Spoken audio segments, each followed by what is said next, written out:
जब supreme court में मनीष सिसोदिया जी की बेल का केस सुना जा रहा था, तब सुप्रीम कोर्ट ने प्रोसिक्यूशन से बहुत तीखे सवाल पूछे।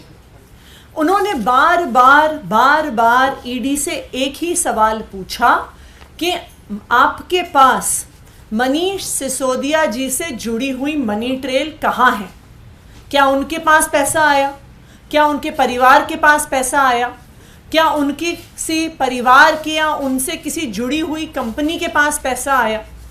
सुप्रीम कोर्ट ने बार बार पूछा कि अगर मनीष सिसोदिया के पास पैसा पहुंचता हुआ ईडी दिखा नहीं सकती है, तो फिर मनी लॉन्ड्रिंग का सवाल कैसे पैदा होता है और पीएमएलए लगने का सवाल कैसे पैदा होता है?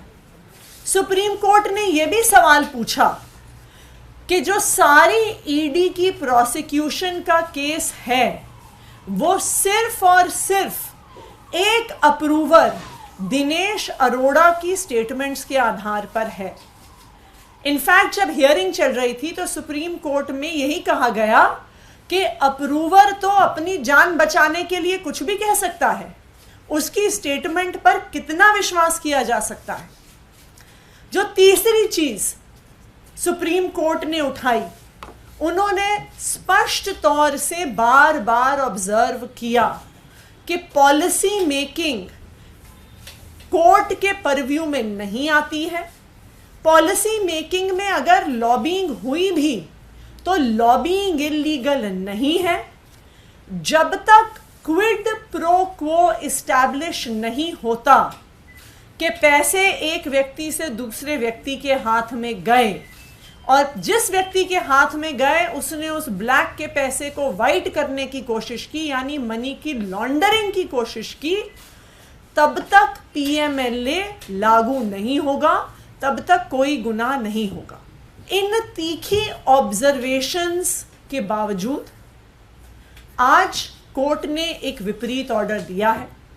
जो सारे मुद्दे कोर्ट ने बार बार खुद उठाए, आज ऑर्डर में सुप्रीम कोर्ट ने बेल मनीष सिसोदिया जी को नहीं दी है। इसलिए अब हम जो ऑर्डर सुप्रीम कोर्ट ने दिया है वो शायद अभी थोड़ी ही देर पहले अपलोड हुआ है सुप्रीम कोर्ट की वेबसाइट पे, उस ऑर्डर को हम स्टडी करेंगे। उस ऑर्डर में जो भी सारे कानूनी मुद्दे उठाए गए हैं उसको आम आदमी पार्टी, हमारे सारे वकील गहराई से देखेंगे और जो सारे लीगल ऑप्शंस हमारे पास अवेलेबल हैं उनके आधार पर हमारे नेक्स्ट स्टेप्स को डिसाइड किया जाएगा। सुप्रीम कोर्ट का हम सम्मान करते हैं, लेकिन उस सम्मान को करते हुए भी हम बहुत सम्मान पूर्वक ये कहना चाहते हैं कि हम आज जो सुप्रीम कोर्ट ने निर्णय दिया है उस निर्णय से असहमत हैं और उस निर्णय को लेकर आगे क्या क्या कानूनी कार्रवाई हो सकती है उसको बिल्कुल एक्सप्लोर करेंगे।